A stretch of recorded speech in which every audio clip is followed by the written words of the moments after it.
தமிழ்நாடு அரசு மாவட்ட நலவாழ்வு சங்கத்துல வேலைவாய்ப்பு அறிவிச்சிருக்காங்க. மொத்தமா 123 வேகன்சிஸ் இருக்கு. 8வது படிச்சிருந்தாலே போதும், நீங்க தாராளமா விண்ணப்பிக்கலாம். எப்படி அப்ளை பண்ணணும்னு சொல்றேன். இந்த வீடியோக்கு ஒரு லைக் பண்ணிட்டு வீடியோவை சேவ் பண்ணி வச்சுக்கோங்க. தமிழ்நாடு அரசு மாவட்ட நலவாழ்வு சங்கத்துல இருந்தா இந்த அபிஷியல் நோட்டிபிகேஷன் ரிலீஸ் பண்ணிருக்காங்க. டோட்டலா 123 வேகன்சிஸ் இருக்கு. உதவியாளர், அட்டெண்டர், டேட்டா என்ட்ரி ஆபரேட்டர்னு 21 விதமான பதவிகள் வந்து கொடுத்திருக்காங்க. கல்வி தகுதி பொறுத்த வரைக்கும் 8வது, 10வது, 12வது டிகிரி முடிச்சிருக்கவங்க இந்த ஜாபுக்கு அப்ளை பண்ணலாம். சேலரி உங்களுக்கு 18,630 இருந்து உங்களுக்கு சேலரி வந்து இருக்கும். ஏஜ் லிமிட் அதிகபட்சமா 35 வயதுக்குள்ள இருக்கணும். இந்த ஜாபுக்கு எக்ஸாம்ஸ் கிடையாது, டைரக்ட் இன்டர்வியூ மூலமா தான் செலக்ட் பண்ண போறாங்க. ஒர்க் லொகேஷன்ஸ் நம்ம தமிழ்நாட்டுல மதுரையில தாங்க உங்களுக்கான ஒர்க் வந்து இருக்கும்.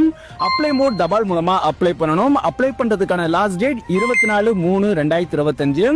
சோ இந்த ஜாபுக்கு நீங்க எப்படி விண்ணப்பிக்கலாம் அப்படின்னா, நம்ம பயோல இருக்க இந்த லிங்கை டச் பண்ணி கவர்மெண்ட் ஜாப் சப்ளைன்ற பட்டனை கிளிக் பண்ணீங்கன்னா தமிழ்நாடு அரசு மதுரை மாவட்ட நலவாழ்வு சங்கத்தில் வேலைன்ற ஒரு போஸ்ட் இருக்கும். அந்த போஸ்ட்டை கிளிக் பண்ணி கீழே வந்தீங்கன்னா விண்ணப்ப படிவம்னு சொல்லிட்டு ஒரு லிங்க் இருக்கும்.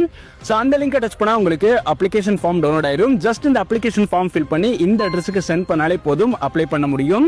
இந்த வீடியோவை 8வது படிச்சிருக்க உங்களோட ஃப்ரெண்ட்ஸ் எல்லாருக்குமே ஷேர் பண்ணுங்க.